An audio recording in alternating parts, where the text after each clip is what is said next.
Vendor. how we handled that in the past. Tara, that's Alicia, right? By the way.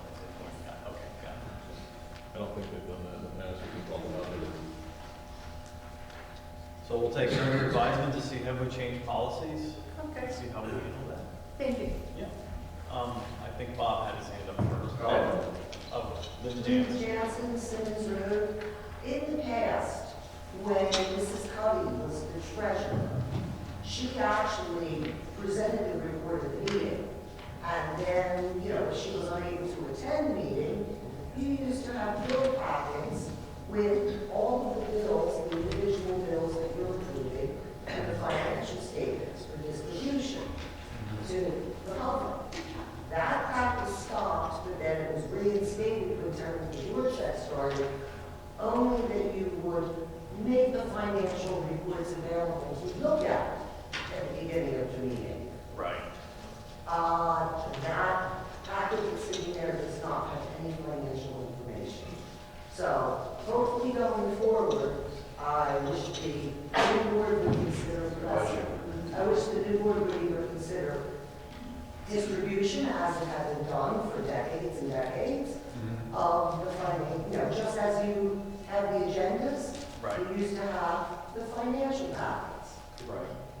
So, and if that is just not cost effective, at least if it could be made available for the public to look at. And then So are you asking then just for the financial, basically the Well, financial I'd like to summary? see the individual bills, because Okay. you just said, oh, we approve all the monthly bills. Well, I think taxpayers dollars should know who's getting paid and how much. So it would be really appreciative if you could. So you basically want to see a breakdown of all the bills to be, Whatever's in your packet that you're approving, right, I would think that taxpayers are entitled to stay. okay, Thank you. understood, yep. Bob next. Bob Burns, Ziegler Mill Road. I second what Linda stated. That's what I was going to ask the board, if you could add that to the package that you've given to us earlier, so that we have that, so we can see those bills at each month during the meeting. And I'm not sure if a lot of people here know that there is a packet sitting on that table that anybody can go look at and see that information. So if we could have that added to it, it would be great. Gail, I think Yeah, that Circular Off Road, I think it's an interesting concept of being able to see the bills. To make it perhaps a little easier for the people who have to do the secretarial work, is it possible, like you did with the budget, to just project that up on the wall for the meeting before you approve it? I mean, it's just a methodology rather than Xeroxing more papers out. Yeah, I mean, I'm looking at this thing here, which is 6 pages, and then the other one is like Yeah, 2 pages. Yeah, these are all good questions. We will consult with our solicitor and our manager and come up with something that is more transparent to the community. Yeah, we're aware of the concern, I understand. I think maybe the first step would be to have, perhaps what Linda has suggested, to have an email, but that's something that we discuss. Yeah. Sorry, Warren? Warren Jacobs, Full Road. I agree with all of them as far as the concept of transparency and stuff. I think it's a great thing. And I'd like to echo what Linda said. When Lorraine was the treasurer, she would give a treasurer's report at every meeting. It wouldn't have all the details in it, but she would state what was in all of her different accounts and what her financial position was. It didn't bog the meeting down. It only took a couple minutes. But I think that it went a long way to give the public a little bit of confidence about what was going on. And if we could reinstate the treasurer's report, I think it would go a good way to Okay. make people confident.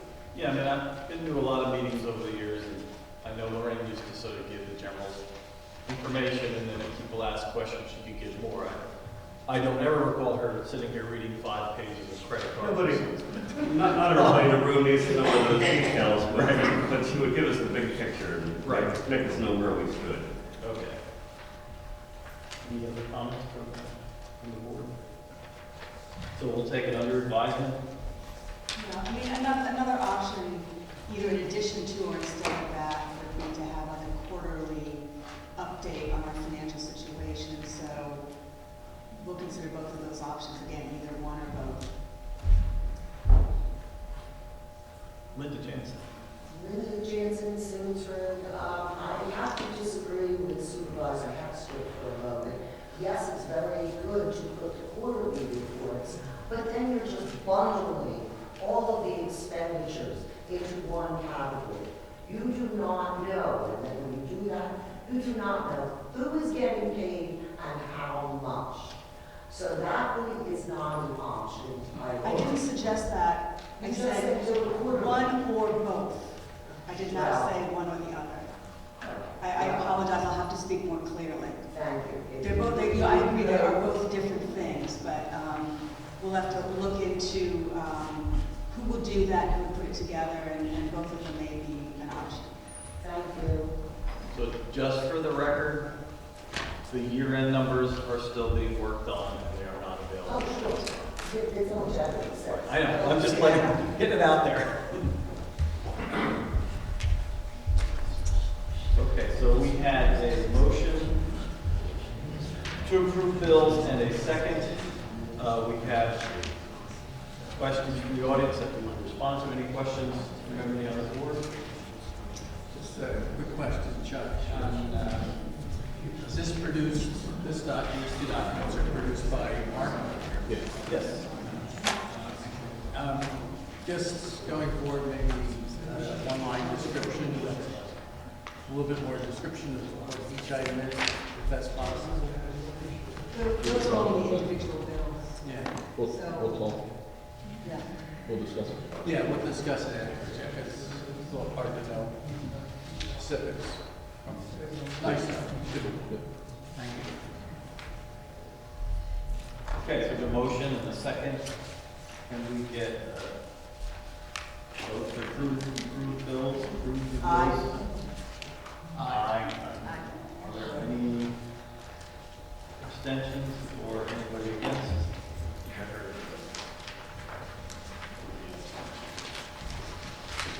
Okay, reports. Township engineer. Thank you. I'd like to start by congratulating all the board members sworn in this evening and to thank the board for my appointment this evening. I'm excited to be part of a new chapter in this township's history. I have 3 items on my report tonight. The first is an update on the sewage treatment plant permits, because in recent weeks we have prepared 2 permit renewals for the township sewer treatment plant.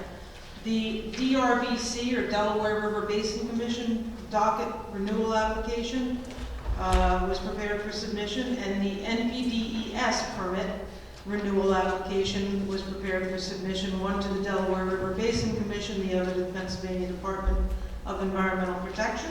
The appropriate number of copies have been delivered to the township for endorsement by Manager Hudson and forwarding with the applicable fees to each agency. Next, we have sludge hauling. There were 3 bids were received for the regular sludge removal.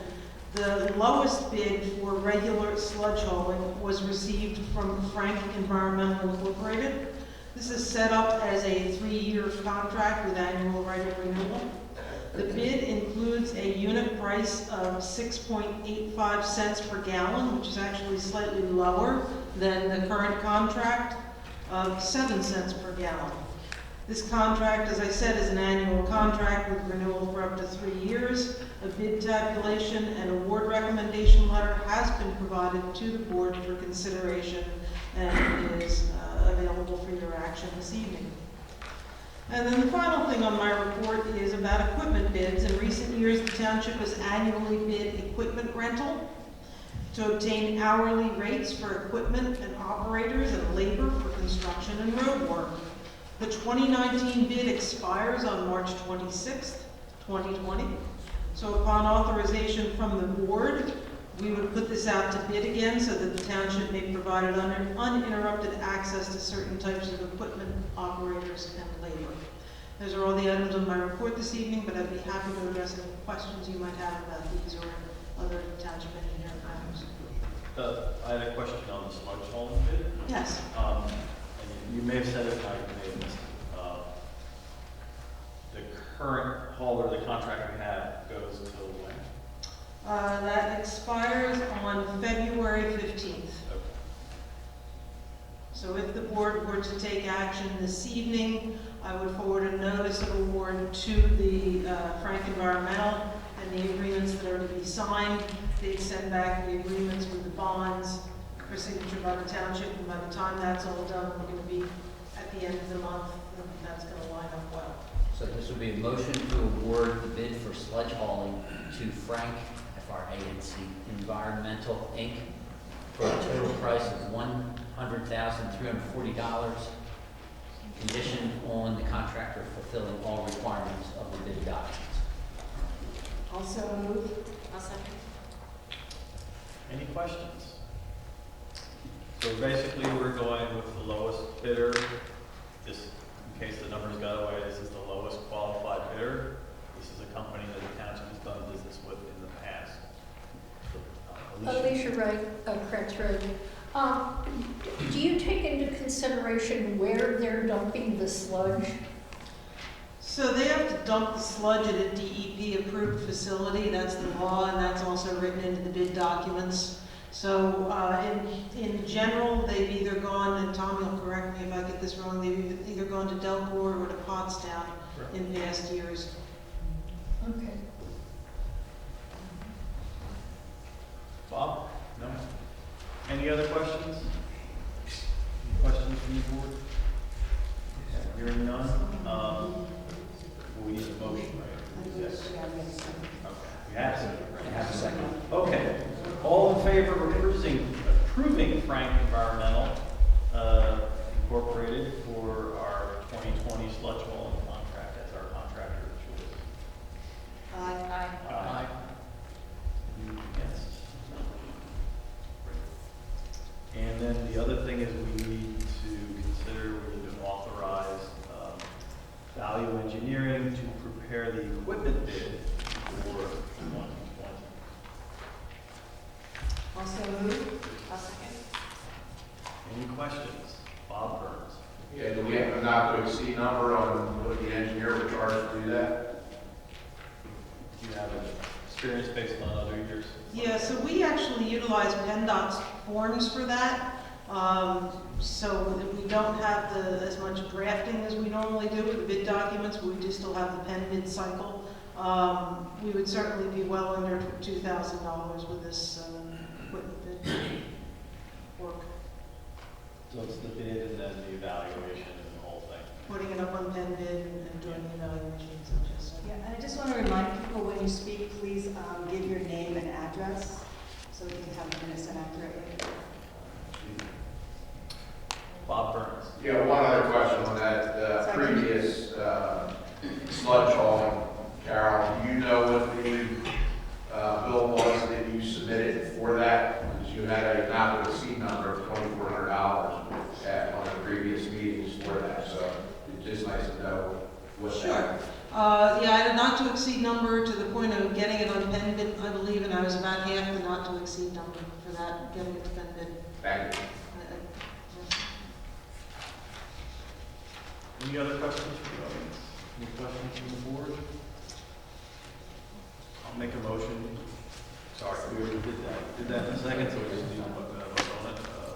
All in favor of authorizing Value Engineering to prepare the township's equipment bid for 2020?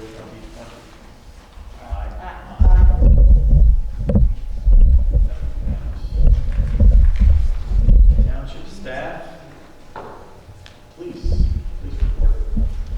Thank you.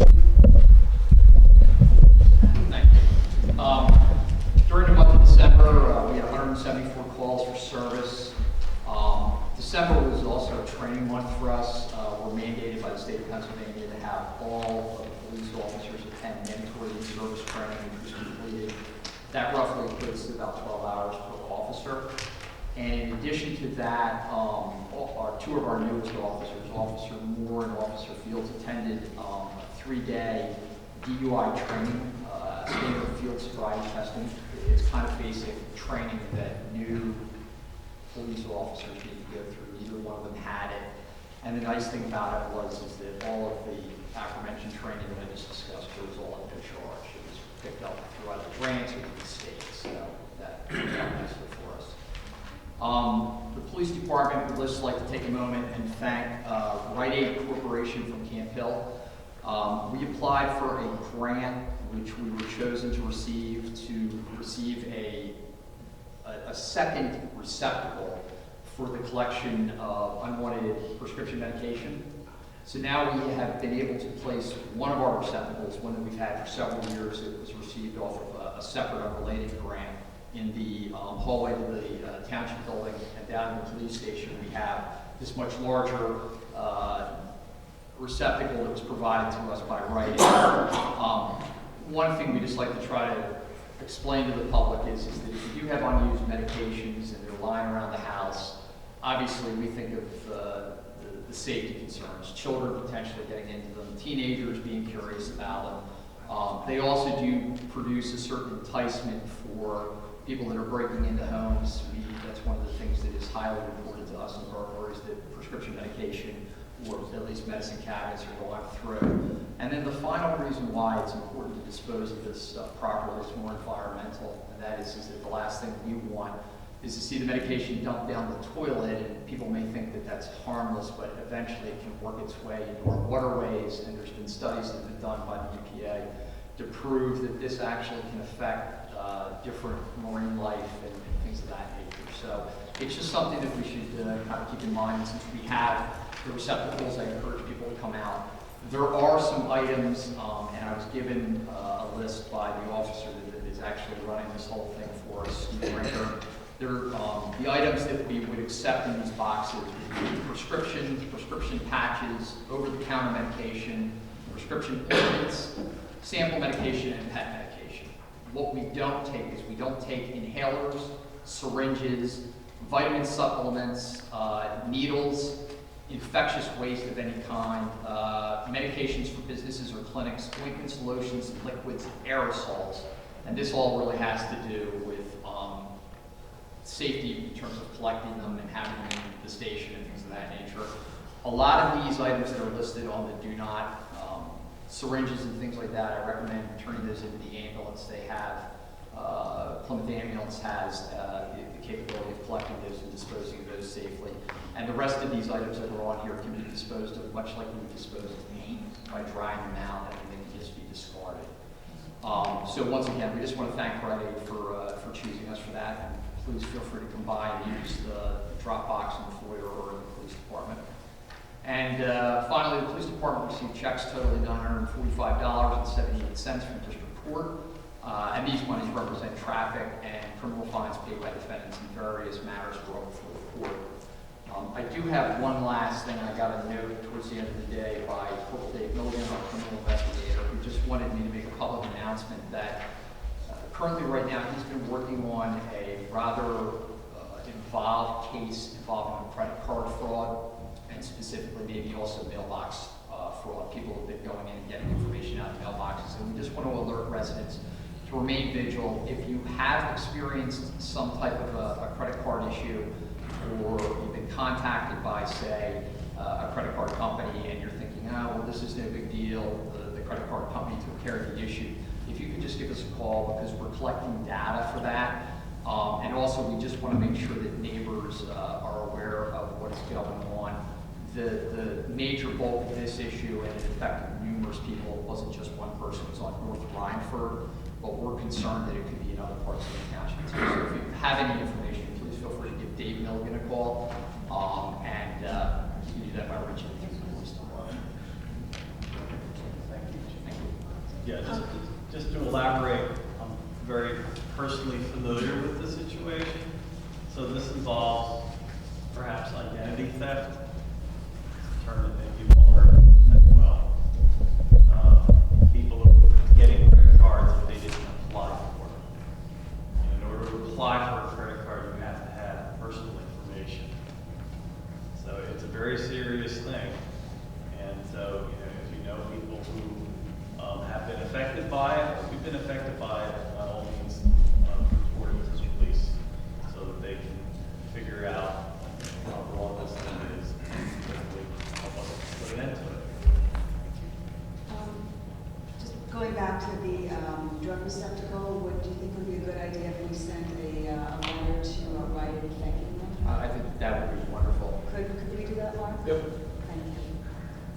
I'm sorry, send the letter where? To the Rite Aid Corporation, thanking them for the donation of the drug receptacle. I know, I'm speaking for myself, I just collect old drugs and put them in a bag. It's great to have a safe way to get rid of them so close. We have a notice on our website about this. We will. We'll get it to the mic. Okay, then we'll follow We'll up. put it on Facebook. Okay. Warren. Warren Jacobs, Fulmer Road. I want to say thanks to Chief Maxey for coming out and giving the police report tonight. And I think it's a good thing that we get to hear what's going on with you guys and what's going on in the township. And I know you can't make it to all our meetings. And I wonder if it's possible for, on the nights that you can't make it here, if you could give the report to Mark to read to us, or better yet, delegate one of your other officers so that we can ask questions. Yeah, and that's, I've actually been talking with Mark, and we've worked this out so that honestly, it's gonna be me here most nights. I have had some scheduling conflicts in the past, some other meetings I need to be to, and if I'm not gonna be here, it's gonna be Corporal Delegate will be here to help, so. That'd be great. He's the second in charge, he knows exactly what's going on, and Dave's a very approachable guy, so if anybody has any questions. Thank you. Okay. Any questions? Sorry. Yep. Gail Gosser, Girl on Road. I don't quite know how to ask this question, but it's something I've been wondering about for some time now. You give the police reports with the number of incidences that you've encountered, and I wonder if there's any way, perhaps tonight, with those ones, that you could break them down into, I mean, are they domestic violence cases, or are they traffic, is it 50% traffic, or is it domestic violence, or, just kind of the areas of the township, or the kind of activity that you've been engaged in? Sure, I produce a more involved report which goes to the board, and it actually has graphs and breakdowns. It shows the specifics of the calls that we're handling. And by no means is that any big top secret. It's just that in an effort to keep things moving, I mean, we could literally be here all night. I just want to let me just look and see what it actually says in terms of how many different. So there is a report of this? Yeah, there is, and I don't know if you can see this. You're welcome to come up and take a look at it after the meeting. But it basically just shows you, I mean, there's probably 25 different subtopics broken down. And that's just generated, anytime we have a call for service, it goes into our computer system. The computer system then generates this for us at the end of the month. Is there any one category that seems to dominate more than others? Well, obviously, it's kind of across the board. When I had a chance to meet with the board towards the end of last year, just to discuss things, we get everything across the board here. There's no one thing that goes higher than the next. Obviously, self-initiated activities, if officers are out doing traffic details, traffic enforcement, that's going to show as a very high statistic. But in terms of